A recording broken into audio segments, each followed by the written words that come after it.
আপনাদের উদ্দেশ্যে কিছু ধর্ম উপদেশ প্রদান করার প্রারম্ভে প্রত্যেকের প্রতি মৈত্রীময় আশীর্বাদ জানাচ্ছি।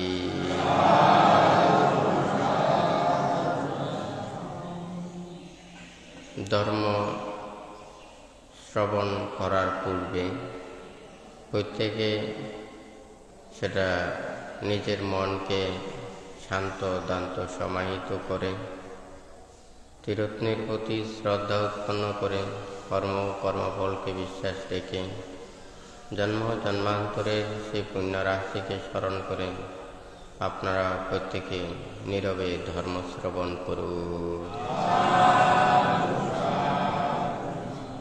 জগতের মধ্যে এই ধর্ম না থাকলে আমরা মানুষের মধ্যে প্রকৃত মানুষ রূপে গঠন করতে পারতাম না। কারণ মানুষের প্রয়োজনে ধর্ম সৃষ্টি হয়েছে, ধর্মের জন্য মানুষ সৃষ্টি হয় নাই, মানুষের জন্যই ধর্ম সৃষ্টি হয়েছে। পৃথিবীতে যে ধর্ম রয়েছে এই ধর্মগুলো প্রতিটা মানুষের কল্যাণের জন্য, মঙ্গলের জন্য, ভালোর জন্য। মানুষ যাহাতে সৎ পথে ধাবিত হয়, ন্যায় পথে ধাবিত হয়, প্রত্যেকে যাতে সে পাপকর্ম দূরীভূত করে, যাহাতে সে সুন্দর সুশৃঙ্খলায় এই দুর্লভ মানব জীবনকে সার্থকে রূপান্তরিত করতে পারে। সেই জন্যই আমাদের মানুষের মধ্যে এই ধর্ম প্রচার করেছেন। আজকে ভান্তে যে গত শুক্রবারের পর থেকে যেটা বান্তে কর্মফল সম্পর্কে বান্তে দেশনা প্রদান করছেন, তো এই ভান্তে এখানে 12 প্রকার কর্ম বুদ্ধ ব্যাখ্যা করেছেন। সেটা কি? দৃষ্ট ধর্ম বেদনীয় কর্ম, উপপাদ্য বেদনীয় কর্ম, অপরাপরীয় বেদনীয় কর্ম, গুরু কর্ম, আচিন্ন কর্ম, আসন্ন কর্ম, কৃতত্ব কর্ম, জনক কর্ম, উপস্তম্ভক কর্ম, উপপীড়ক কর্ম, উপঘাতক কর্ম, অহুসি কর্ম।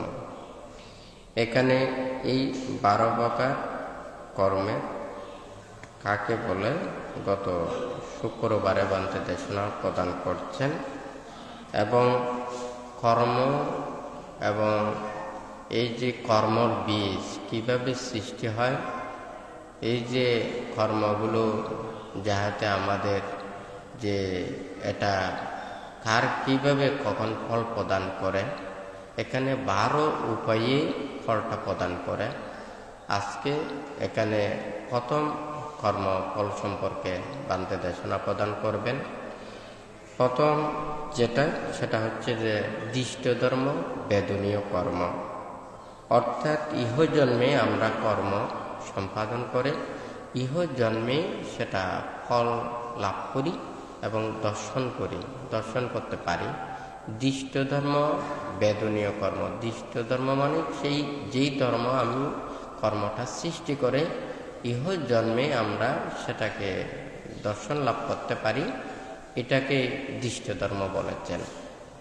তো এখন এখানে কুশল এবং অকুশল দুটাও রয়েছে, অর্থাৎ ভালো কর্ম সম্পাদন করে ভালো ফল আমরা লাভ করি, আবার খারাপ কর্ম সম্পাদন করে আমরা সেটা পাপের বিপাক ইহ জন্মে সেটা ভোগ করি। তো এখানে দৃষ্ট ধর্ম বেদনীয় কর্মের এটা এই জন্ম মাত্রই এটা ফল প্রদান করতে পারে।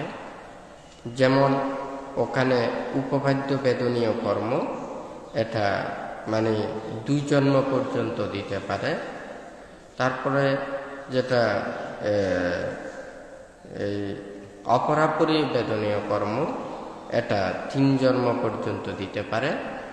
তারপর গুরু কর্ম যতদিন পর্যন্ত ফল প্রদান না করবে ততদিন পর্যন্ত এই গুরু কর্মের বিপাকটা তাকে ভোগ করতে হবে।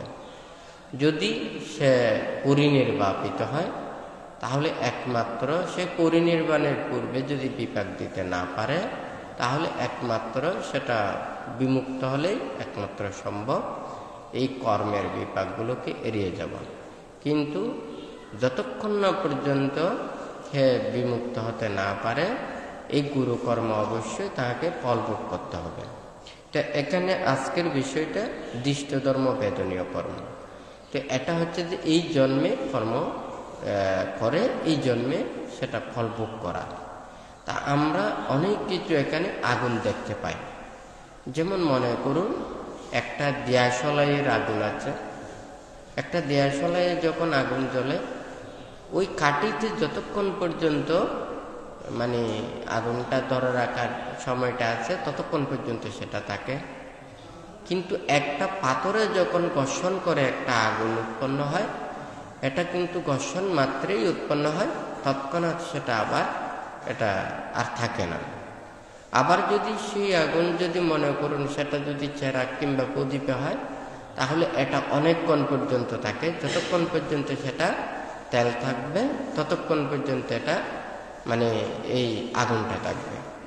তো এখানে দৃষ্টধর্ম বেদনীয় কর্মের এটা কিন্তু ফলটা তাৎক্ষণিক প্রদান করে এবং আমরা দ্রুতই ফলটা লাভ করি।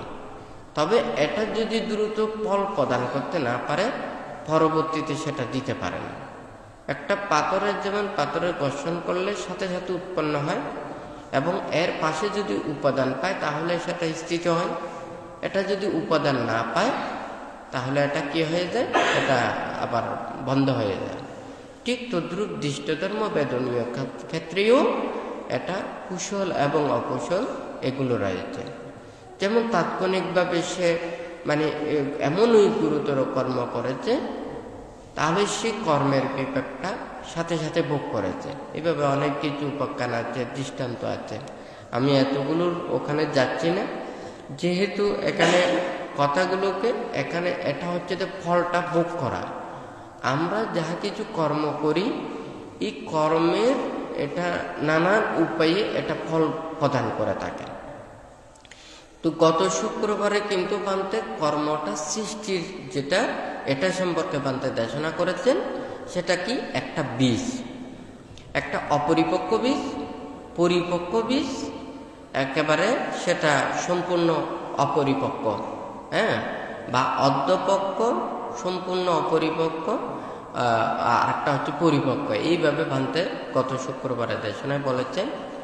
এই বীজটা যেমন পরিপক্ক এবং অপরিপক্ক, সম্পূর্ণ পরিপক্ক হলেও এটার যদি উপাদান না পায়, আলো, বাতাস, পানি, মাটি এগুলো না পেলে যেমন এই বীজটা এটা মানে অঙ্কুরিত হতে পারে না।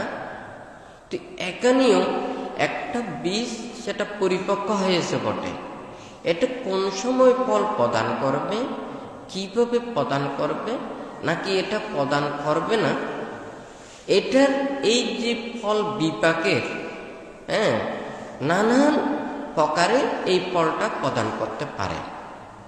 এবং এই কর্মটা সৃষ্টি হবার ক্ষেত্রেও এটার পার্থক্য থাকতে পারে, এই বীজেরও পার্থক্য থাকতে পারে, গুণাগুণের পার্থক্য থাকতে পারে। তাহলে কর্মেরও পার্থক্য আছে, বিপাক দেওয়ার ক্ষেত্রে কিন্তু অনেক পার্থক্য রয়েছে। এই বিপাক দেওয়ার ক্ষেত্রে এটা যেভাবে ব্যাখ্যা করেছেন বুদ্ধ, এই 12টা উপায়ে ব্যাখ্যাটা করেছেন। তাহলে আমরা এখানে বীজের কথা বলাটার অর্থ হচ্ছে আমরা যে কর্ম সম্পাদন করি এটা নানান প্রকারের কর্ম করি। যেমন মনে করি আমরা মনে করুন একটা জিনিস দেখলাম, দেখার সাথে সাথে আমাদের মনের মধ্যে একটা উৎপন্ন হয়েছে। এটা যদি ভালো জিনিস উৎপন্ন হয়, আমরা তখন ভালো মানসিকতা উৎপন্ন করতে পারি। এটা আমি লাভ করব, এটা আয়ত্ত করব, এটা খুব সুন্দর, এটা খুব ভালো, এটাকে যে একটা ইচ্ছা। বুদ্ধ বলেছে যে আমরা যে কর্মগুলোকে এখানে সম্পাদন করি, সৃষ্টি করি, কর্মবিস্তের সৃষ্টি করি, দৃষ্টের দ্বারা, স্রোতের দ্বারা, এই পঞ্চ ইন্দ্রিয়ের কর্ম দ্বারায় আমাদের এগুলো সৃষ্টি হয়। তাহলে এই কর্মগুলো যখন চক্ষু, কর্ণ, নাসিকা, জিহ্বা, কায় এবং মনস্থিত, এটা যদি মনটা যদি না থাকে, পঞ্চ ইন্দ্রিয়ই এটা কিন্তু প্রথম, আর মনো ইন্দ্রিয় এটা কিন্তু আমাদেরকে সেটা ধারণ করে রাখবে। বানতে হয়তো বিভিন্ন সময় দেশনায়ও বলেছেন, আমরা প্রথমে একটা ছবি তুলি যে কোনো মোবাইলে কিংবা ক্যামেরাতে, এটা স্ক্রিনে থাকে, কিন্তু এটা সেভ না করলে কিন্তু ওটা মেমোরিতে বা সেট মেমোরিতে ওখানে কিন্তু এটা সেভ থাকবে না। তাহলে আমাদেরকে সেভ করতে হবে, অথবা অটো সেভ থাকতে হবে। তাহলে সাথে সাথে ক্যাপচার করার সাথে সাথে, রেকর্ড করার সাথে সাথে ওটা কি হবে যাবে, ওটা ওখানে মেমোরিতে ওটা অটো সেভ হয়ে যাবে, অথবা সেভ বটমে ওটা ছাপ দিতে হবে। তাহলে এটা হচ্ছে মনোসংযোগ। তাহলে ওই পাঁচটা ইন্দ্রিয় আমার চক্ষু, কর্ণ, নাসিকা, জিহ্বা, কায়, এটা দিয়ে আমরা কর্ম সৃষ্টি করি। এই মনটা কি করে আমাদের সেটাকে মানে কি ওখানে মেমোরিতে যাওয়ার মতো কাজ করে দেয়। তো সেই জন্য এখানে বলেছে কি, চক্ষু, রূপ এবং চক্ষু বিজ্ঞান। আমার চক্ষু আছে কিন্তু আমার সামনে রূপ নেই, তাহলে আমার চক্ষু বিজ্ঞান উৎপন্ন হবে না। তাহলে চক্ষু রূপ এবং চক্ষু বিজ্ঞান। তারপর হচ্ছে চক্ষু বিজ্ঞান ধাতু, যেটাকে ধারণ করে রাখে। তাহলে আমাদের যেমন মনে করুন একটা অনেক জনের একটা সিসি ক্যামেরা আছে, সিসি ক্যামেরাতে ওখানে কিন্তু ওখানে হার্ড ডিস্ক বা মেমোরি ওগুলো আছে, ওখানে এতদিন পর্যন্ত সেভ থাকবে যে ওটা কিন্তু অটো সেট করা। হ্যাঁ, ঠিক আছে না? তাহলে ওটা যখন ফুল হয়ে যাবে এটা আবার ডিলিট হয়ে যাবে। হ্যাঁ, তাহলে আমার অতদিন পর্যন্ত থাকবে, অটো হয়তো সেটা 2 সপ্তাহ, 3 সপ্তাহ, 4 সপ্তাহ, এটা পূর্ণতা হয়ে গেলে তাহলে এটা কিন্তু ওটা আবার ডিলিট হয়ে যাবে। তাহলে আমাকে যদি ওখান থেকে নিয়ে রাখতে হয়, ওখান থেকে আবার আর একটা ইয়াতে কপি করে রেখে দিতে হবে। কথা ঠিক আছে নাকি না? এখানে বানতে এই কথাগুলো বলার অর্থ হচ্ছে, হয়তো অনেকেই এই যে কর্ম এবং কর্মের বিপাক সম্পর্কে এগুলো বোঝানোর জন্য বানতে এই কথাগুলো বলছেন। কারণ আমরা যে কর্মগুলো সৃষ্টি করি, আবার কখন আমরা এই কর্মের বিপাকটা আমি ভোগ করব, কিভাবে করব, এখানে যে বুদ্ধ 12 প্রকারের এটা বা উপায়ে এই ফলগুলো যে প্রদান করবে, এগুলো যে আমরা লাভ করব, এটা কিভাবে আমরা লাভ করব সেটা বোঝানোর জন্য ভাবতে এই কথাটা বলছেন। চক্ষু, রূপ এবং চক্ষু বিজ্ঞান ধাতু।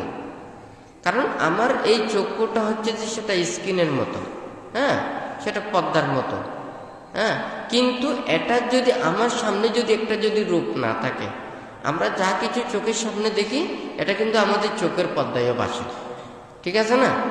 তাহলে কিন্তু ওই রূপটা যখন চোখের সাথে এটা মানে অ্যাডজাস্ট হয়, তখন কিন্তু যখন মনোসংযোগটা হবে তখন চক্ষু বিজ্ঞানটা উৎপন্ন হবে। হ্যাঁ, আমার মনোসংযোগ হলে আমি এই জিনিসটা কি এটা আমি জানতে পারবো। এটা কিন্তু আমার মনোসংযোগ না থাকলে তখন কিন্তু আমি জানতে পারবো না। আমি কিন্তু দেখেছি আপনারা অনেক কিছু পথ দিয়ে এসেছেন, হ্যাঁ, গাড়ি করে এসেছেন, রাস্তা দিয়ে এসেছেন, কত মানুষ দেখেছেন, এটা কিন্তু আপনারা খেয়াল করেন না, ঠিক আছে? কিন্তু আপনি মনোযোগ দিয়ে যেটা দর্শন করেছেন এটা কিন্তু এখনো মনে আছে। অমুক জায়গায় এমন একটা ঘটনা ঘটে গেল, এটা এই ধরনের অ্যাক্সিডেন্ট হয়ে গেল, বা এই ধরনের একটা দৃশ্য ওখানে আপনি মনোযোগ দিয়ে দেখছেন, এটা কিন্তু এখনো মনে আছে, ঠিক আছে না? কিন্তু যেটা ওখানে মনোসংযোগ হয় না, এটা কিন্তু আপনার ওখানে মনে নেই। চক্ষু, রূপ এবং চক্ষু বিজ্ঞানটা আমাদের সেই রূপটাকে প্রকৃত ধারণাটা, জ্ঞানটা আমাদেরকে সৃষ্টি করে দেয়। এটা হচ্ছে চক্ষু বিজ্ঞান। এটা কিন্তু আমাদের স্থিত থাকবে না। চক্ষু বিজ্ঞান ধাতু, যেটা এই বিজ্ঞানকে আমাকে ধারণ করে রাখবে, হ্যাঁ, সেটা ক্ষণিক অবস্থায় রাখবে, কিন্তু চক্ষু বিজ্ঞান ধাতু এটা দীর্ঘক্ষণ পর্যন্ত এটা ধারণ করে রাখবে। সেই জন্য এটা চক্ষু বিজ্ঞান এবং চক্ষু বিজ্ঞান ধাতুর কথা বলেছেন। তাহলে এটার কিন্তু আবার স্থায়িত্ব আছে। যেমন মনে করুন আমাদের আগে এক সময় ছিল ওখানে সিডি ক্যাসেটের বিভিন্ন কিছু ছিল, তখন পিতাওয়ালা ওখানে মানে ছিল। পিতাওয়ালারা আগে অনেক ধরনের মানে যেগুলো পুরানো রেকর্ডারের এগুলো ছিল, আস্তে আস্তে পরিবর্তন হতে হতে হতে হতে বিভিন্ন ধরনের এটা ডেভেলপ হয়ে গেছে। তাহলে এখানে মনেরও এটা পরিবর্তনের ডেভেলপ আছে। এমন কতগুলো আপনি কর্ম সম্পাদন করেছেন যে কর্ম আপনার মন থেকে সেটা আজীবন যতদিন পর্যন্ত জন্ম জন্মান্তর পর্যন্ত আপনাকে এটা মনের মধ্যে রেখাপাত করে দেবে। তাহলে এই আমার যত বেশি সেটা মনকে কি করবে, আমার রেখাপাত করবে, ততদিন পর্যন্ত এই বিপাকটা আমি ভোগ করতে পারবো। হ্যাঁ, এটা আমাকে বিপাক দেবে। এটা সৎ হোক অসৎ হোক, ভালো হলে আমাকে ভালো দেবে, খারাপ হলে খারাপ দেবে। একটা যেমন আমরা যদি কোনো একটা পাকা বিল্ডিংয়ে যদি আমরা রং দিই, রঙেরও অনেক ধরনের ওখানে টেকসই আছে, বিভিন্ন ধরনের প্রযুক্তি ব্যবহার আছে। আমি যত ভালোভাবে সেটা ব্যবহার করব, ভালো রং ইউজ করব, ততদিন সেটা থাকবে। আর যদি আমি যেটাকে যদি এইভাবে যদি যথাযথভাবে যদি না করি, আমি এমনি ওখানে ময়লা আবর্জনার উপরে দিয়ে দিলাম, সে রংটাও ভালো নয়। আমি পরিষ্কার করেও যদি না দিই, যথাযথভাবে না দিই, এটা তাৎক্ষণিকভাবে হয়তো কিছুদিন পরে এটা উঠে যাবে। ঠিক তদ্রূপ আমাদের মনের মধ্যেও আমরা যাহা কিছু এখানে কর্ম সম্পাদন করি, এই চক্ষু, কর্ণ, নাসিকা, জিহ্বা, কায়, এই পঞ্চ ইন্দ্রিয় দ্বারা আমরা কর্মগুলোকে সৃষ্টি করি। এই পঞ্চ ইন্দ্রিয়গুলো না থাকলে আমরা কিন্তু কর্ম সৃষ্টি করতে পারবো না। হ্যাঁ, রূপ না থাকলে এমনি অন্ধকারে আপনি ক্যাপচার করবেন, ওখানে কোনো কিছু উঠবে না। হ্যাঁ, সামনে দৃশ্য থাকলে সেগুলো ওখানে দেখা যাবে, দৃশ্য না থাকলে দেখা যাবে না। ঘোর অন্ধকার এগুলো যেমন, ঠিক তদ্রূপ আমাদের এই দৃশ্যের জন্য যেমন চক্ষু, কর্ণ, নাসিকা, জিহ্বা, কায়, এই পঞ্চ ইন্দ্রিয় এবং মন ইন্দ্রিয় দ্বারা এটাকে আমরা জানতে পারি এবং এটাকে ধারণ করতে পারি, এটা মনের মধ্যে রাখতে পারি। এটা হচ্ছে তো কর্মের বীজ। তো ভান্তে পরিপক্ক এবং অপরিপক্ক এগুলোর কথা বলেছেন। আমরা যত বেশি কর্ম, যেগুলোকে যত বেশি পরিপক্কভাবে আমরা কর্মটা সৃষ্টি করব, এটা তত বেশি আমাদেরকে বিপাক প্রদান করবে। তা আজকে যেটা দৃষ্টধর্ম বেদনীয় কর্মের, এটা হচ্ছে যে কি, আমরা যেগুলো এখানে কিন্তু যাহা কিছু কর্ম আছে, দৃষ্টধর্ম বেদনীয় কর্মের এই বিপাকটা কিন্তু আমরা বেশি দেখি, কিন্তু আমরা ভুলে যাই। তো ভুলে যাওয়ার কারণে এটাও কিন্তু দৃষ্টধর্ম বেদনীয় কর্মের বিপাকটা আমরা অনুধাবন করতে পারি না। যেহেতু তাৎক্ষণিকভাবে আমরা বুঝে যাই, দিনের বেলায় আপনাদের ক্ষুধা লাগে 3 বার 4 বার, তাহলে 3 বার 4 বার আপনারা কিন্তু আহার গ্রহণ করেন। হ্যাঁ, তখন কিন্তু আপনাদের যদি একবার, যদি 1 বছর পরে যদি একবার খিদে লাগতো, তাহলে কিন্তু আপনাদের এত বেশি টেনশন লাগতো না। 1 বছর পর্যন্ত একটা জিনিসের জন্য আপনাদের চিন্তাটা থাকতো। কিন্তু আপনাদের দিনে হচ্ছে যে 3 বার 4 বার, 1 বছরের মধ্যে 365 দিনের যদি 3-4 গুণ দেয়, তাহলে হয়তো দেখা যাবে দোকানে 1000 পার হয়ে যাবে। একটা জিনিস যখন বারবার কোনো কিছু হয়, এটা কিন্তু আর মনে থাকে না। হ্যাঁ, তাহলে দৃষ্টধর্ম বেদনীয় কর্মের ফল বিপাকও কিন্তু আমরা প্রতিক্ষণেই দেখতে পাই, কিন্তু এটা এতই বেশি যে কিন্তু আমরা এটা স্মরণ করতে পারি না, উপলব্ধি করতে পারি না, জানতে পারি না, বুঝতে পারি না, আমরা খেয়াল রাখতে পারি না, যার কারণে এটা আমরা বুঝতে পারি না। যেমন মনে করুন, আমরা দৃষ্টধর্ম বেদনীয় কর্মের জন্ম জন্মান্তরের এতগুলোর কথা বাদ দিলাম, কিন্তু দৃষ্টধর্ম বেদনীয় কর্মের বিপাকটা আমরা সবচেয়ে বেশি দেখি, কিন্তু এটা আমরা অনুভব করি না, বুঝতে চেষ্টা করি না। যেমন সবাই জন্ম লাভ করেছেন, আপনারা জন্মের আগে দেখে হোক কিন্তু ধনীও হন নাই, গরিবও হন নাই, জ্ঞানীও হন নাই, অজ্ঞানীও হন নাই, শিক্ষিতও হন নাই, অশিক্ষিতও হন নাই। তাহলে আপনারা যে যেই কর্মটা করেছেন সেটা কিন্তু এই জন্মের মধ্যে আপনারা সবাই দেখতেছেন, হয় নাকি না? এটা দৃষ্টধর্ম বেদনীয় কর্ম না, হয় নাকি না? আপনি যদি সেটা শিক্ষিত হতে চান, আপনার শিক্ষা লাভ করে আপনাকে শিক্ষিত মানুষের মতো আপনার স্বভাব চরিত্র হতে হবে, হয় নাকি না? একটা কথা বলে যে যেটাই জন্মগ্রহণ করুক না কেন, আমাদের ব্যবহারটাই হচ্ছে যে বংশের পরিচিতি, হয় নাকি না? কারণ কি জন্য? আমার মনে করুন, একটা আমাদের সব কিছু একটা জিনিসের একটা রূপ, রং, বৈচিত্র্য, হ্যাঁ, এটাকে নিয়ে আমরা কিন্তু সেটা নির্ধারণ করি। এটা কৃত্রিম উপায়ে হোক, সেটা প্রাকৃতিক উপায়ে হোক, এটা যদি আমাকে অবিকল সেটাকে যদি কাজ দেয়, এটাকে কিন্তু কেউ অস্বীকার করতে পারবে না। ঠিক আছে না? যেমন মনে করুন একটা আমের শরবত আছে, আমরা প্রাকৃতিক উপায়ে ওখানে আমের শরবত এগুলো দেখতে পাই। ঠিক আছে না? আমের শরবতের ওখানে মনে করুন ওখানে যে কালারটা আছে ওটা রং দিয়ে ওই কালারটা বানাইয়েছেন, কেমিক্যাল দিয়ে ঠিক অ্যাকুরেট ভাবে ওনারা বানাইয়েছেন। তখন কিন্তু আপনার রূপটাও একই, স্বাদটাও একই, গন্ধটাও একই। এটা কিন্তু প্রাকৃতিক না, এটা কিন্তু কৃত্রিম।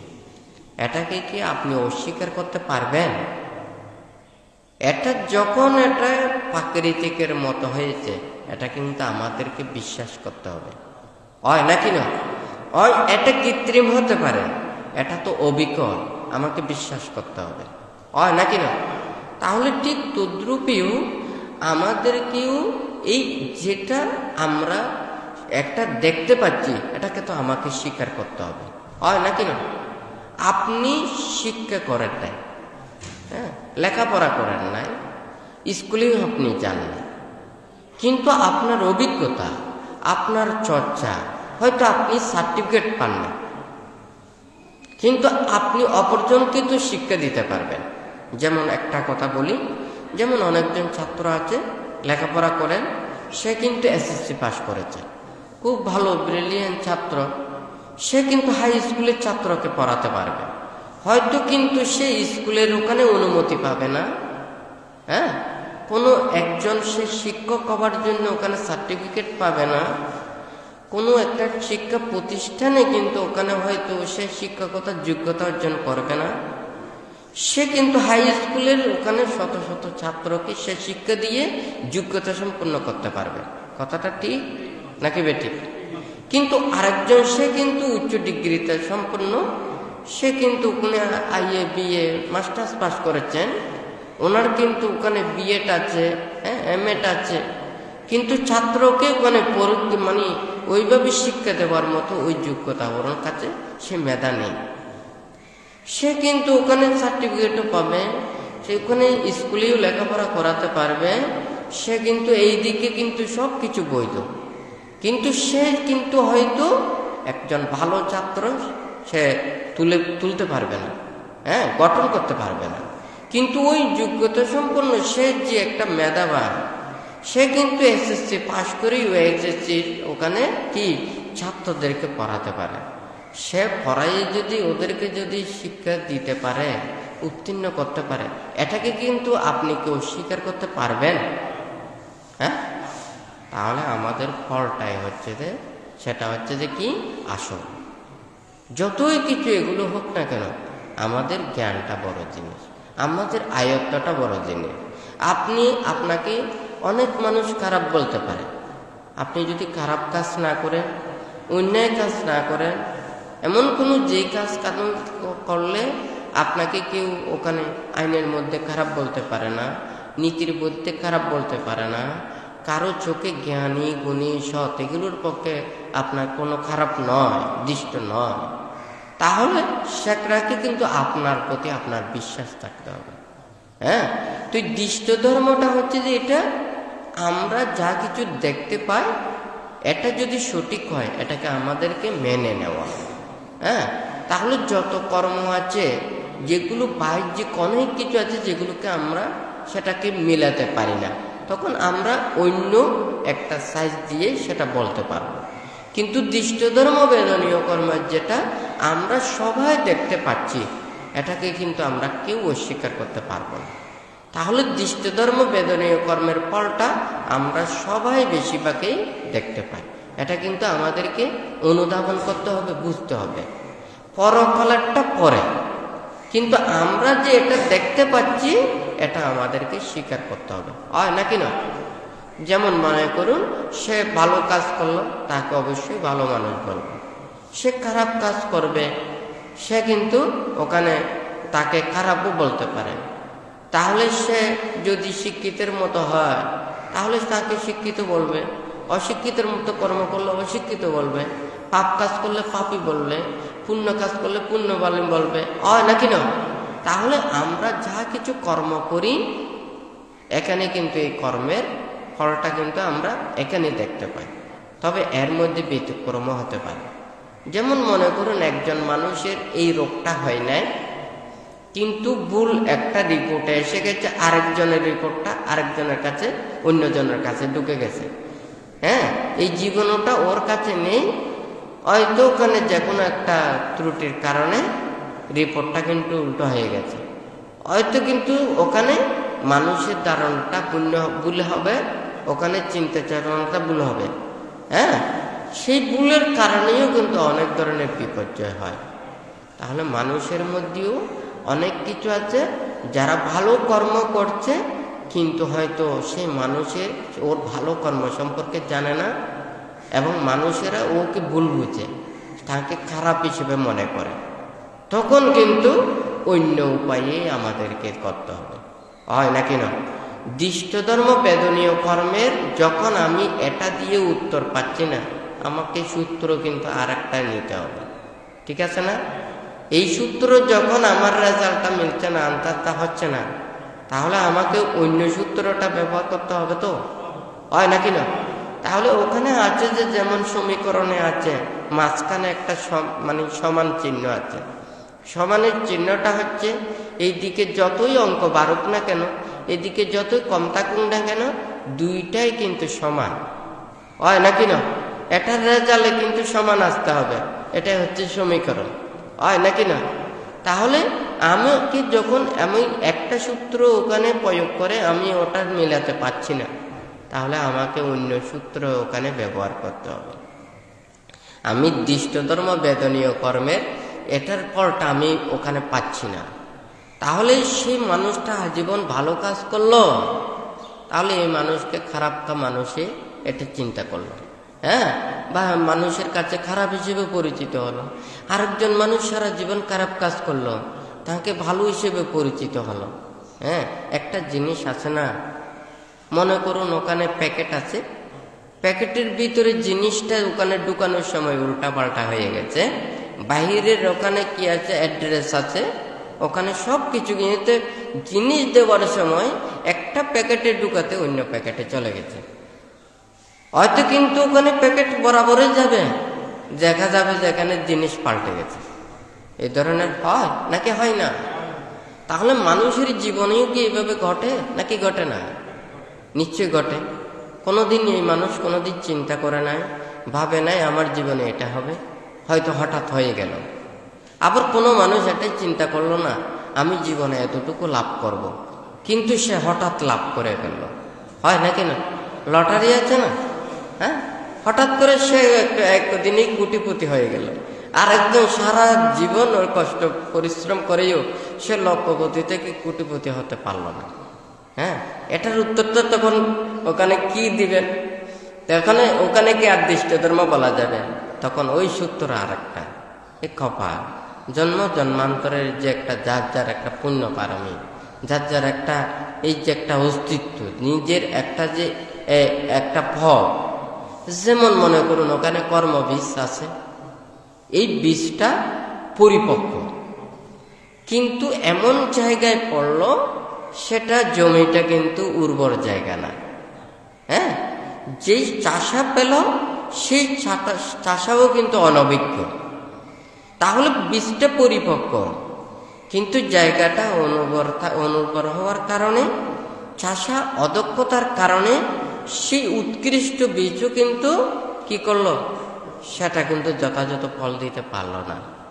কিন্তু আর একটা বীজ সেটা সম্পূর্ণ পরিপক্ক নয়, হ্যাঁ, কিন্তু অর্ধ পরিপক্ক, সেটা যে জায়গাতে পড়েছে কিন্তু জায়গাটা উর্বর, এবং যে চাষার হাতে পেয়েছে সেই চাষাও অভিজ্ঞ।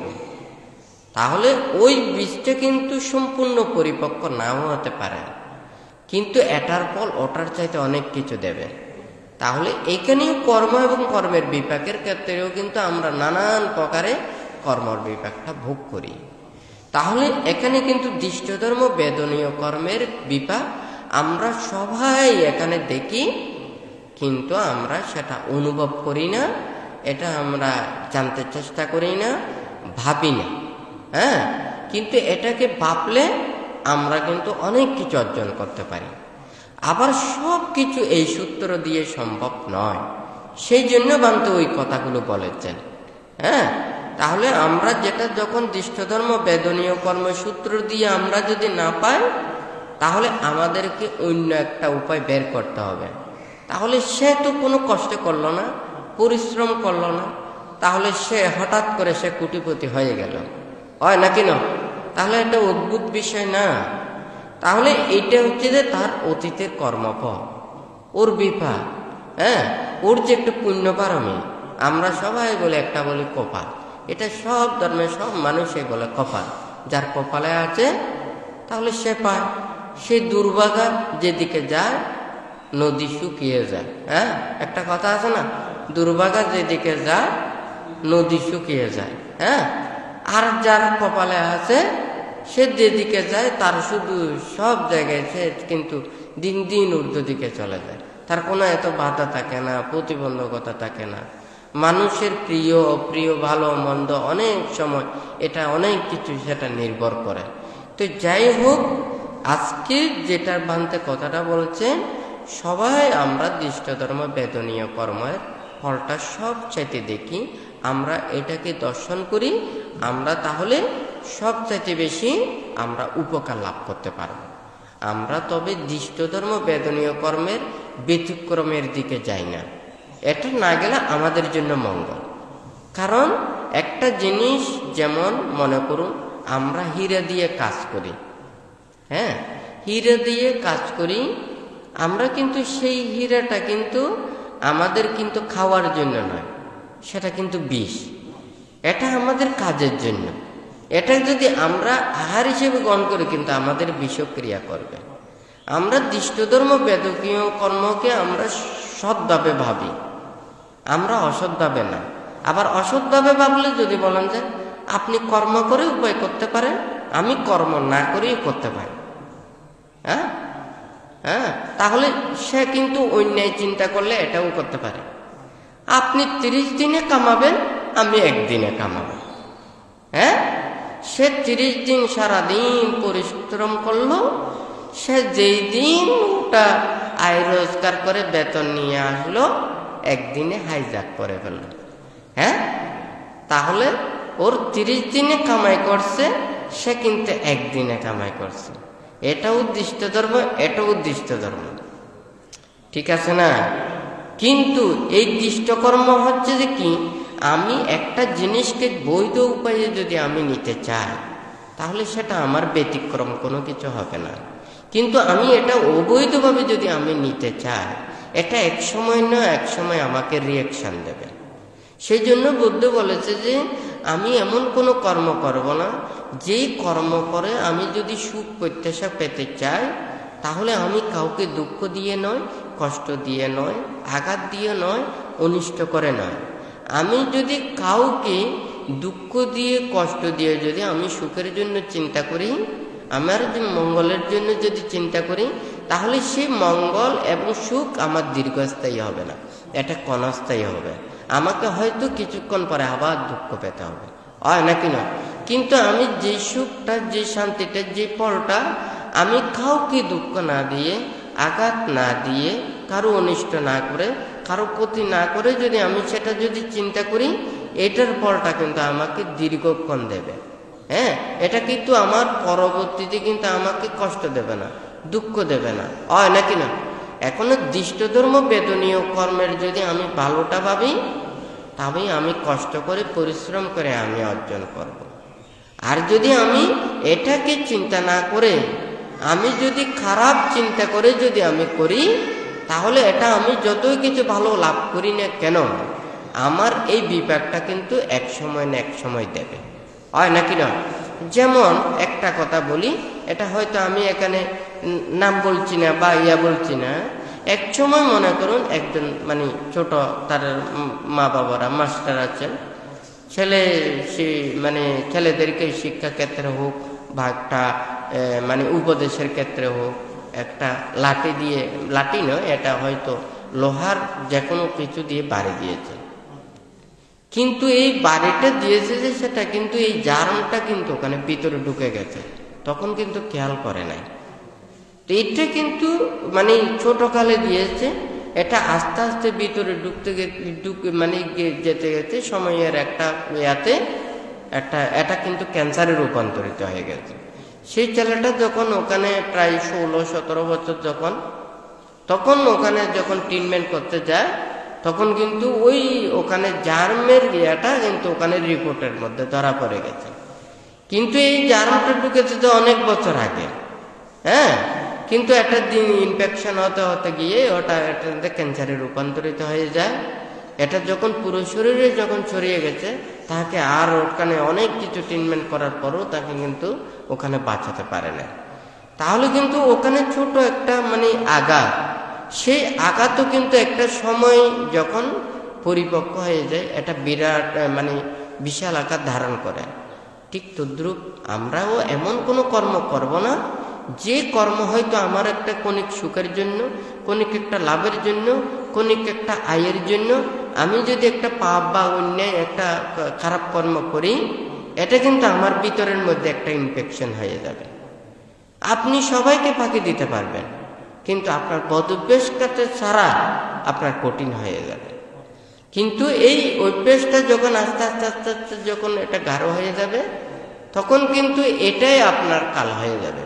তখন এটাকে কিন্তু আপনি ওখানে পরিত্যাগ করা খুবই কঠিন ব্যাপার হয়ে যাবে।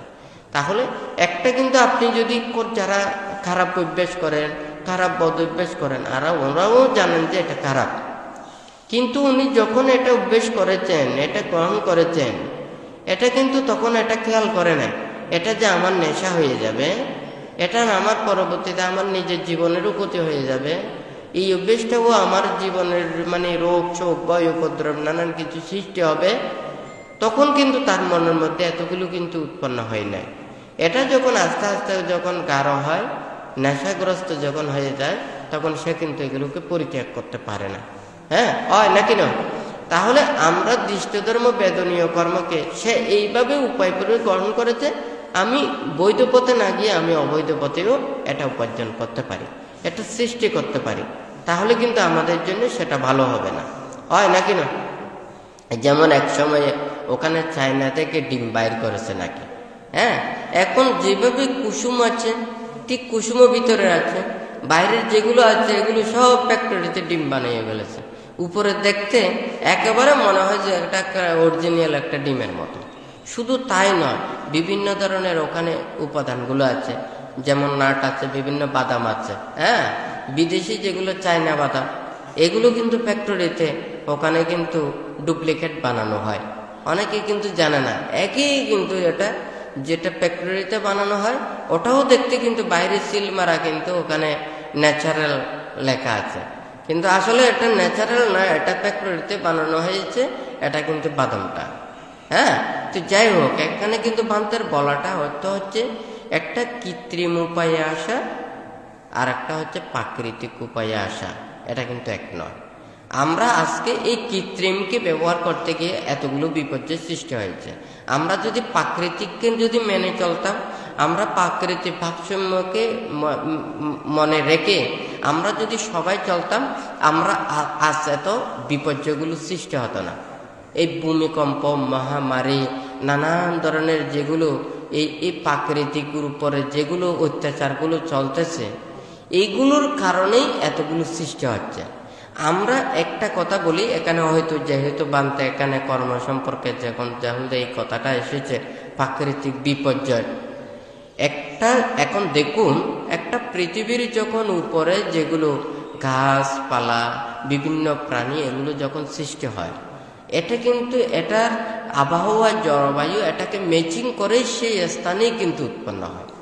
যেটা আমরা ঠান্ডা জায়গাতে ঠান্ডা, গরম জায়গাতে গরম, যেখানে নাতিশীতোষ্ণ জায়গাতে যেটা হবার সেটা, এটা শাকসবজি হোক, যে কোনো গুল্ম হোক, যে কোনো প্রাণী হোক, এটা কিন্তু ওই প্রাকৃতিক উপরে এটা কিন্তু সৃষ্টি হয়েছে।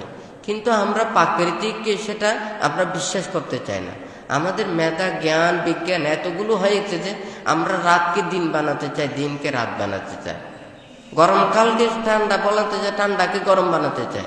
আমাদের এই যে একটা প্রাকৃতিকের উপরে আমাদের যে অত্যাচারটা আমরা সৃষ্টি করতেছি, আমরা এটা কিন্তু বিরূপ প্রতিক্রিয়াগুলো সৃষ্টি করছি, যার কারণে এটা কিন্তু পৃথিবীর ভারসাম্য এগুলো রক্ষা করতে পারছে না।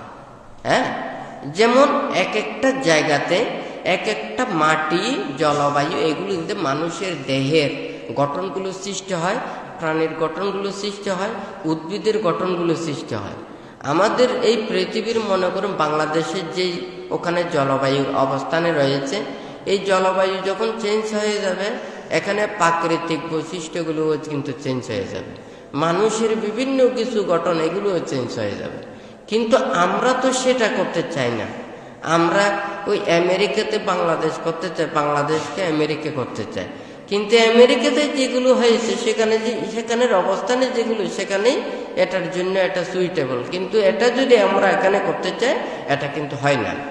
যেমন এক একটা জায়গাতে এক এক ফসলগুলো খুব স্বাদের, কিন্তু অন্য একটা জায়গাতে যখন আমরা করতে যাই, এটা কিন্তু এটা স্বাদ হয় না। এটা ওইভাবে আমরা কিন্তু সেই পুষ্টিগুলো পাই না, এগুলোর মানে স্বাদগুলো অনুভব করতে পারি না। তাহলে যেটা যেই জায়গাতে হয়, আমরা সেটাকে মেনে নিই, আমরা যদি অতিরঞ্জিত করতে যদি না চাই, তাহলে আমরা এই প্রাকৃতিক বিপর্যয় থেকে অনেকটা রেহাই পাবো। হ্যাঁ, তাহলে আমাদেরও তো একটা কর্ম এবং কর্মের বিভাগ, ফল এবং এগুলোর ক্ষেত্রেও তো আমাদেরকে মেনে নিতে হবে। যেমন মনে করুন আজকে এতগুলো আমাদের সৃষ্টি হয়, 10 জন মানুষ একটা জায়গায় কাজ করে।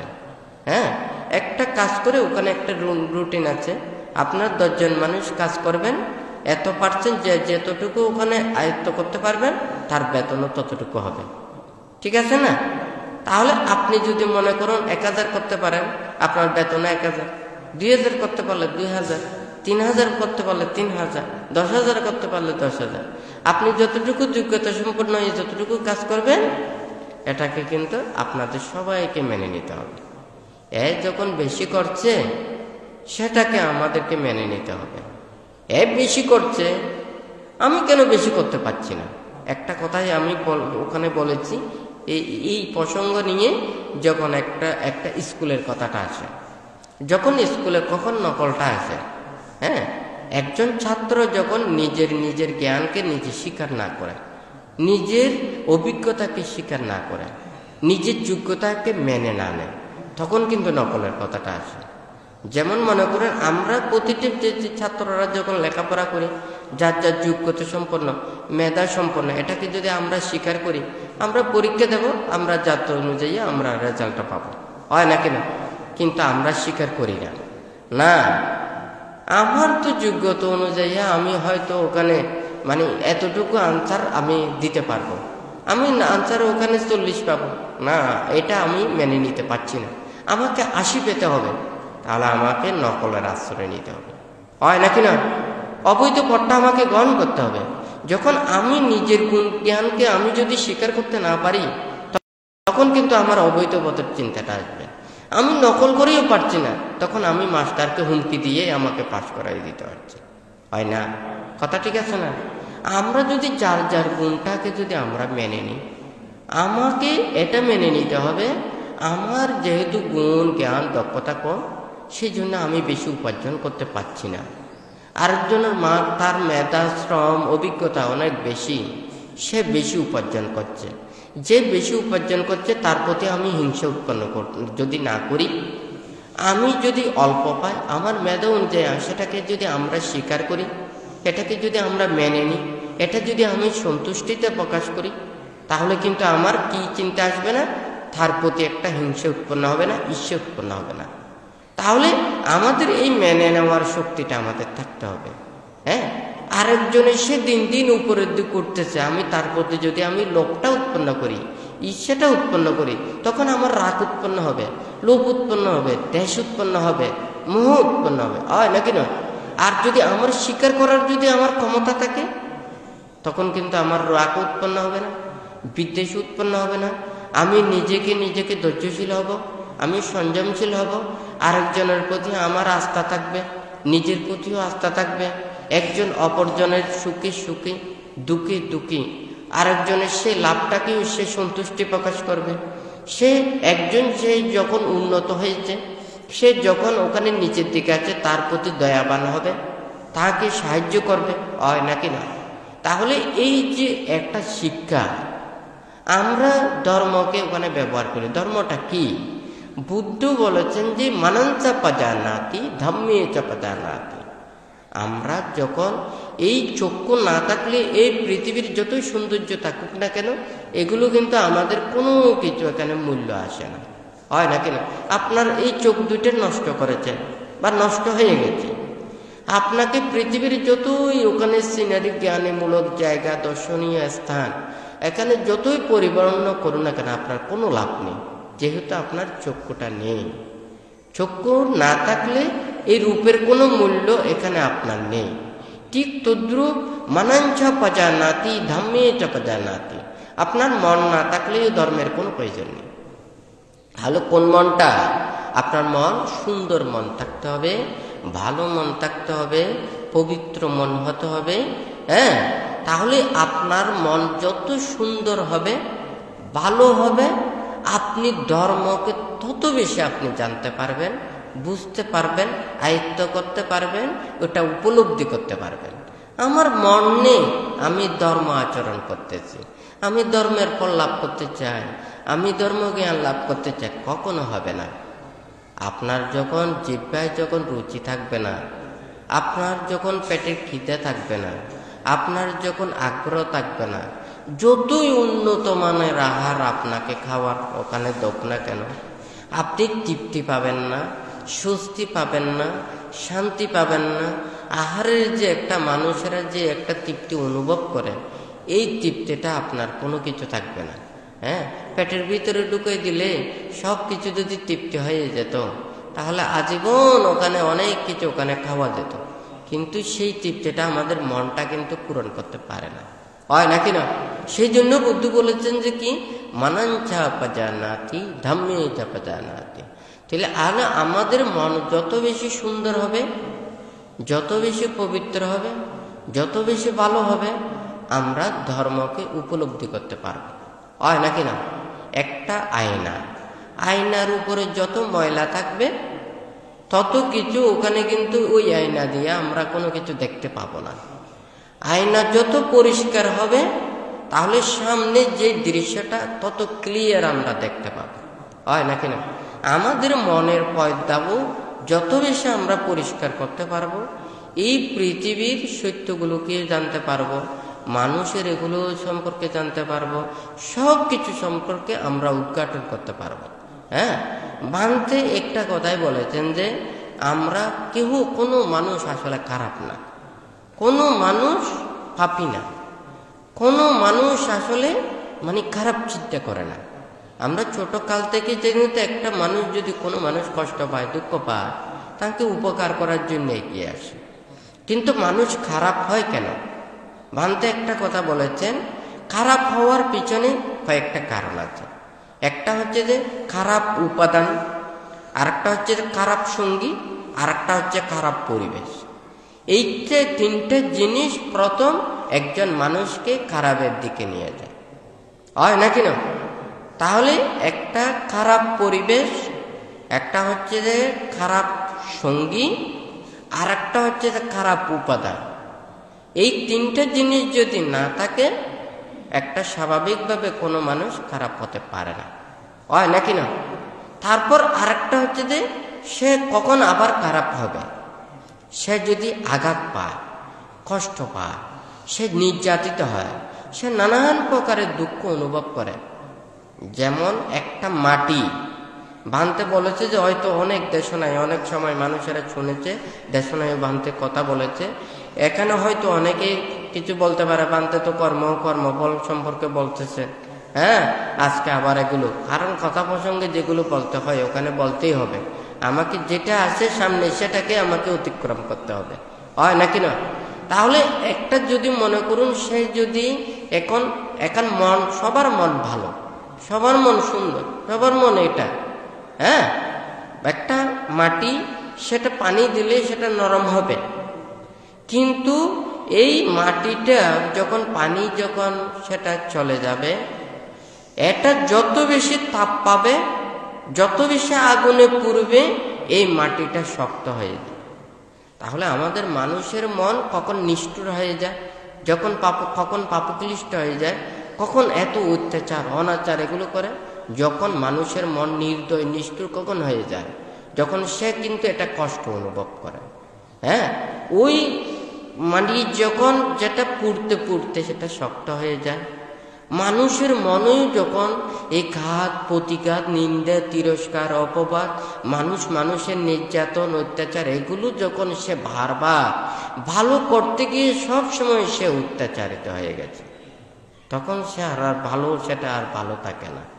যারা অপরাধ কর্মে জড়িত হয়, আজকে যারা হয়তো অনেক বিভিন্ন পাপকর্ম সম্পাদন করে, তাদের জীবনে যদি আলোকপাত করেন, তাদেরকে হয়তো ওখানে দেখা যায় সে একদিন রিক্সা চালাইছে। হ্যাঁ, সে রিক্সা চালাইছে, সে কিন্তু কাউকে দুর্ব্যবহার করে নাই। সে উঠার সময় তাকে গালি দিয়ে উঠলো, তার যখন তার সামর্থ্য নেই, হ্যাঁ, সে ওখানে টাকা খুঁজছে, তাকে টাকা দিচ্ছে না। হ্যাঁ, তাহলে তাকে একটা অত্যাচার করলো, দুর্ব্যবহার করলো, নানান ধরনের তাকে নির্যাতন করলো। তখন তার মনটা কিন্তু দিন দিন কি হয়ে যাচ্ছে, এটা কিন্তু ক্ষিপ্ত হয়ে যাচ্ছে, হয় নাকি না? তখন সে ক্ষিপ্ত হতে হতে হতে হতে তার মধ্যে আরো সে দয়া মায়া দাক্ষিণ্য এগুলো সব ওখানে আস্তে আস্তে চলে গিয়ে হিংস্র হয়ে গেছে। সে ওখানে সাংঘাতিক নিষ্ঠুর কর্মে ওখানে জর্জরিত হয়ে গেছে, হয় নাকি না? তাহলে আমাদের প্রতিটা মনটাকে মানুষের মধ্যে এটা নেই, যা কিছু সৃষ্টি করেছেন, যা কিছু যেটা উদ্ভাবন করেছেন, সব সময় আমাদেরকে যা কিছু মিডিয়াতে নির্দেশনা দিচ্ছে, এখানে কোনোটাই তো খারাপ না, কোনোটা খারাপ। হ্যাঁ, এখন যদি দুর্যোগ কোনো কিছু একটা বন্যা আসে বা তুফান আসে, ওখানে প্রতিটা মুহূর্তে মিডিয়াতে আপনাদেরকে উপদেশ দিচ্ছে নাকি না? এটা কি খারাপ? এটা ভালো। আপনাদের যখন রোগ ব্যাধি বিভিন্ন কিছু সমস্যা হচ্ছে, তখন আপনাদেরকে প্রতিক্ষণ এখানে স্বাস্থ্য বিষয়ে বিভিন্ন কিছু বলছে না, হয় নাকি না? আপনারা যাকে চাষবাস করেন, আপনারা কিভাবে সুন্দরভাবে করবেন, এগুলো ওখানে নির্দেশনা দিচ্ছেন। এগুলো কি খারাপ? লেখাপড়া বিদ্যা শিক্ষা যেগুলো ওখানে শিক্ষা পাঠদানগুলো দিচ্ছে, এগুলো কি খারাপ? এখানে তো সব কিছুতেই তো এখানে ভালোগুলোকেই ওখানে দিচ্ছে। সেই জন্য একটা বানতে বলেছেন যে কি, নিন্দুকেরা নিন্দায় চলে, হিংসুকেরা হিংসায় চলে, হ্যাঁ, ধার্মিকেরা ধর্মে চলে, হ্যাঁ, আর জ্ঞানীরা প্রজ্ঞা লাভের জন্য চেষ্টা করে। হ্যাঁ, এই যে এটা আছে, এই পৃথিবীর মধ্যে মানুষ যখন এখানে জন্ম লাভ করে, যারা খারাপের পথে চলে যায়, খারাপ মানুষ খারাপ কাজ করে, ভালো মানুষেরা ভালো কাজ করে, ধার্মিক মানুষেরা ধর্ম কাজ করে, হয় নাকি না?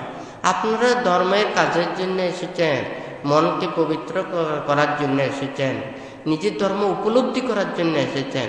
আপনারা যদি ধার্মিক হন, তাহলে আপনারা ধর্ম চিন্তা করবেন, ধর্মের রত থাকবেন, ধর্ম কাজ করবেন, হয় নাকি না? একজন ধার্মিকের বল হচ্ছে যে ধর্ম কাজ করা।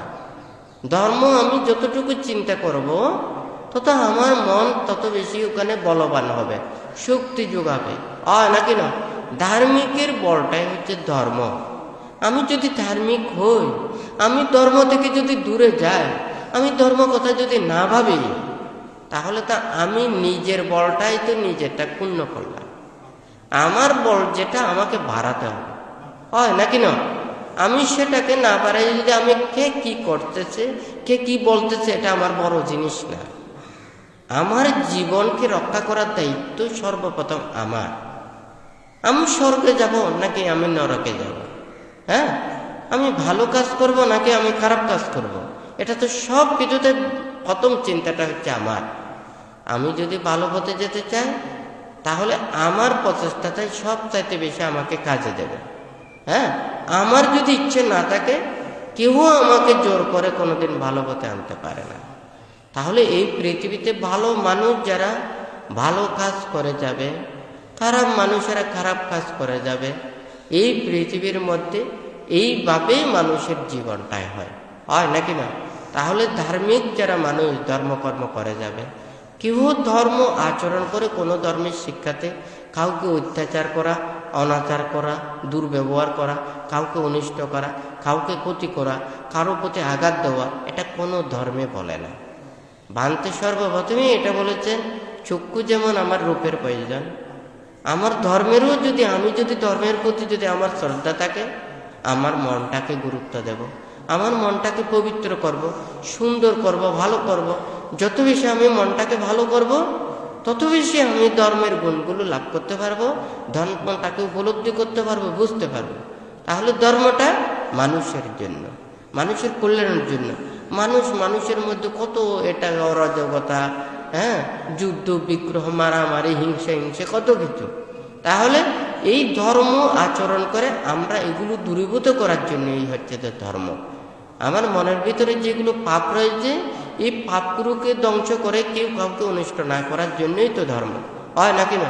আমরা ধর্ম আচরণ করতে গিয়ে, আমরা ধর্ম পালন করতে গিয়ে যদি আমরা হিংসি করি, আমরা কাউকে যদি আঘাত দিই, কাউকে কষ্ট দিই, এটা তো কোনো ধর্ম না, হয় নাকি না? সেই জন্য বানতে, যেমন গত শুক্রবারেও বানতে বলেছেন, আমি যদি কারো যদি মন পেতে চাই, তাহলে তাহাকেও তো আমাকে মন দিতে হবে, হয় নাকি না? আমি তাকে আঘাত দেব, আমি তার কাছ থেকে আমি স্নেহ চাইবো, ভালোবাসা চাইবো, কোনোদিন আঘাত দিয়ে ভালোবাসা, স্নেহ, আদর এগুলো পেতে পারে না। তাহলে আমি যদি কারো প্রতি যদি স্নেহ পেতে চাই, তাহলে আমাকেও অপরজনের প্রতি স্নেহ উৎপন্ন করতে হবে। আমাকেও যদি আমার কারো প্রতি যদি মৈত্রী পেতে চায়, আমারও মৈত্রী উৎপাদন করতে হবে, হয় নাকি না? আমি কারোর প্রতি মৈত্রী উৎপন্ন করব না, আমি কারোর যদি আরেকজনের প্রতি অত্যাচার করব, অনাচার করব। শুধু আমি অপরজনের সেটা মৈত্রী চিন্তা করবো, মৈত্রী চাইবো, সেটা কোনোদিন হতে পারে না। আমি সব প্রাণীর প্রতি যদি আমি মৈত্রী চেতনা উৎপন্ন করি, তাহলে দেখা যাবে যে কি, যেই প্রাণীগুলো আছে সেই প্রাণীগুলোও কিন্তু আপনাকে কি করবে, আপনাকে পছন্দ করবে। যেমন এখানে কথা প্রসঙ্গে কিছু কথাটা আসে, যেমন বন জঙ্গলে আপনি ওখানে মনে করেন, ওখানে জঙ্গলের মধ্যে বসে আছে, আপনি কোনো পশু পাখি তাহাদেরকে ভয় লাগান না, ডর করান না, বা আপনাকে ভয় উৎপন্ন করে না। দেখা যাবে যে ওই পশু পাখিগুলি চড়তে আপনার পাশে চলে আসবে, আপনার পাশে চলবে। এই সব প্রাণীরা কিন্তু একটা প্রাণী আরেকটা প্রাণীর পাশে থাকতে চায়, সবাই মিলেমিশে থাকতে চায়, আনন্দ পেতে চায়। কিন্তু আপনি যখন ওটাকে ভয় লাগাবেন, কিন্তু আপনার আর পাশে আসবে না, হয় নাকি না? একটা তির্যক প্রাণী হইও সে কিন্তু তার বোঝার ক্ষমতা আছে, হয় নাকি না? হয়তো আপনি এটা পারবেন না, আপনার মনটা উৎপন্ন করতে পারছেন না, সেও কিন্তু ওটা উৎপন্ন হচ্ছে না। এটা হয়তো আপনার সেটা অদক্ষতা, অযোগ্যতা, আপনার সেই মৈত্রীটা উৎপন্ন করতে পারছেন না, সেই জন্য আপনাকে ভয় করছে, হয় নাকি না? অনেক সাপুরে আছে না, সাপগুলো কিন্তু ওর পাশে আসে, কিন্তু আপনাদেরকে ভয় করবে। ওই সাপুরে কিন্তু গেলে কিন্তু ওই সাপগুলো ওর পাশে চলে আসবে। ওরা কিন্তু চিনে না তা না। অন্যান্য প্রাণীরা যদি আপনারা মনে করেন যে এগুলো কোনো প্রাণীর তাদের বোধ জ্ঞান নেই, এটা কিন্তু ঠিক নয়। হয়তো অনেক প্রাণী আছে, হয়তো অনেক সময় মিডিয়া বিভিন্ন কিছুতে দেখে একটা পাখি, তার প্রতি কি মায়া, সে যেদিকে যায় পাখিটা চলে যায়, সেই পাখিটাকে তাকে না খাওয়াই কিন্তু তার ভালো লাগে না। এই পাখিটাও কিন্তু তাকে না দেখলে ভালো পায় না। অন্যান্য প্রাণীও কিন্তু তাদের মধ্যে মায়া, মমতা এগুলো আছে, সেটা নেই তা নয়। তারা কিন্তু হয়তো বুঝতে পারে না, চিনতে পারে না, আমরা অনুভব করতে পারি না। কিন্তু সেই মায়াটা যখন হয়, সে কিন্তু অনুভব করতে পারে, সেটা কিন্তু আপনাকে অনেক উপকার করতে পারে। আমাদের এখানে কিন্তু একটা কথা বানতে এখানে দেশনায় বলেছিলেন, একটা বাড়িতে মানে কোনো ব্যাঙ ওখানে থাকতো, তো এখন কিন্তু ওই মালিকটা কিন্তু জানে এই কোনো ব্যাঙটা আমাদের বাড়িতে থাকে, সব সময় সে কোনো সময় ভয় পায় না, সে আশ্রয়ে থাকে। সেও জানে যে আমি যদি এখানে ঘরে যদি আশ্রয় না পাই, সে রক্ষা না করে আমি বাইরে থাকলে ওখানে বিভিন্ন পশু পাখি কিংবা আমাকে অত্যাচার করতে পারতো, আমাকে করতে পারতো। তো ও যেহেতু ওখানে থাকে, ও দেখতে পেয়েছে যে কিন্তু ওই মালিক কি ওখানে মানে দুধ ওখানে গরম মানে এই ইয়ার মধ্যে চুলোর উপরে দুধটা দিয়ে বাইরে চলে গেছে। তখন ওই একটা সাপ এসে কিন্তু ওই দুধে যখন দুধ ওখানে বিষ ওখানে ফেলেছে, ওই কোনো ব্যাংকটা কিন্তু ওখান থেকে দেখেছে। তখন ওর জ্ঞান উৎপন্ন হয়েছে, হায় রে, এখন তো এই যে মানে আমার মালিক এখন এসে কিন্তু দুধটা খাবে, খেলে কিন্তু এ মারা যাবে, আমি তো জীবনে ওর কোনো কিছু উপকার করতে পারি নাই, হ্যাঁ, এখন কিন্তু এ মারা যাবে। তখন কিন্তু ওই ব্যাংকটা কিন্তু দুধের মধ্যে লাফ দিয়েছে। মালিক এসে দেখেছে যে হায় রে, তোকে এতদিন তোকে রক্ষা করেছি, শেষ পর্যন্ত আমার দুধের প্রতি তোর লোভ ঢুকে গেছে, হ্যাঁ, শেষ পর্যন্ত দুধগুলো নষ্ট করেছিস। হ্যাঁ, ও কিন্তু মালিক যখন জানে না এটার কারণটা কি, কিন্তু এ তো ওকে বাঁচানোর জন্য ওর পুণ্য চেতনায় নিজের জীবনকে আত্মহুতি দিয়েছে। হ্যাঁ, সে কিন্তু মৃত্যুর পরে দেবলোকে সে কিন্তু দেবতা হয়ে জন্ম নিয়েছে, স্বর্গলোকে উৎপন্ন হয়েছে। তখন কিন্তু ওই দেবতা এসে বলল যে এটা কিন্তু আমি তো মানে এটা দুধের প্রতি আমি লোভবশত আমি পড়ি নাই, এখানে কিন্তু সাপে এখানে কি করেছে, এখানে বিষ করেছে। হ্যাঁ, তো আপনাকে সেটা না মারার জন্যই আমি নিজের জীবনকে এটা মানে আত্মহুতি দিয়েছি, জীবন দান করেছি। হ্যাঁ, এই যে বুদ্ধিসত্ত্ব থাকাকালীন বুদ্ধ অনেক সময় ওখানে কিন্তু জীবন দান করেছেন, নিজের জীবন উৎসর্গ করেছেন বুদ্ধিসত্ত্ব অবস্থায়। তো এখানে যখন সে দুধগুলোকে পরীক্ষা করেছে তার বুলটা ভাঙল, একটা তির্যক প্রাণী হয়েও কিন্তু তাদের মধ্যে জ্ঞান রয়েছে। তা আমরা যদি সকল প্রাণীর প্রতি এভাবে মৈত্রী উৎপন্ন করতে পারি, তাহলে মঙ্গল কামনা করতে পারি, তাদের যদি শান্তি কামনা করি, তাহলে যদি একটা যদি ভালোর জন্য চিন্তা করি, তাহলে এটা তো আমাদেরকে অবশ্যই ভালো প্রদান করবে, হয় নাকি না? তাহলে এটা কিন্তু আমাদেরকে একদিন না একদিন এটা ফল দেবে, হয় নাকি না? তাহলে আমরা এই কর্ম এবং কর্মফলকে প্রত্যেকেরকে বিশ্বাস করতে হবে। আমরা সৎভাবেই আমরা ভাবি, অন্যায়ভাবে আমরা ভাবি না। তাহলে সৎভাবে যদি ভাবি আমাদের জ্ঞান উৎপন্ন হবে, মনের মধ্যে ভালো কিছু উৎপন্ন হবে। কিন্তু আমরা যদি এটাকে যদি উল্টোভাবে যদি চিন্তা করি, এটা কিন্তু আমার জীবনকেও নষ্ট করবে, অপরজনের প্রতি রাগ ক্রোধ বিদ্বেষ হিংসা এটাও উৎপন্ন হবে। তাহলে এটাও কিন্তু পরবর্তীতেও আমাকে কিন্তু কোনোদিন সেটা ভালো ফল দিতে পারবে না, হয় নাকি না? তো যাই হোক, আজকে এখানে হয়তো এখানে যে কর্মফলের বানতে একটার পর একটা হয়তো ওখানে আস্তে আস্তে বলবে যতটুকু সম্ভব। কারণ কর্ম এবং কর্মফল এটা হচ্ছে যে আমরা এটাকে যদি চিন্তা না করি, একটা ফলের গুণ সম্পর্কে যদি আমরা না জানি, আমরা কিন্তু গাছটাকে যত্ন নেব না। আমরা যত বেশি কর্মফল সম্পর্কে জানব, প্রায়শ্চিত্ত সম্পর্কে জানব, এটা অবগত হব, আমরা তত বেশি কর্মটাকে যত্নশীল হব, হয় নাকি না? তাহলে আমরা কর্মফল সম্পর্কে যত বেশি আমরা জানব, যে মানে জানার অভিজ্ঞতা থাকে, আমাদের উপলব্ধি থাকে, আমাদের যদি সেটা জ্ঞান উৎপন্ন হয়, আমরা কর্মকে যত্ন নেব, হয় নাকি না? তো ওই একটা গাছের যত্ন হয়, আমরা ফল আশা করি। ফল যতটা বেশি উৎকৃষ্ট হবে, যত বেশি মধুর হবে, যত লাভবান হবে, যত উপকার হবে, তত বেশি আমরা গাছটাকে যত্ন নেব, হয় নাকি না?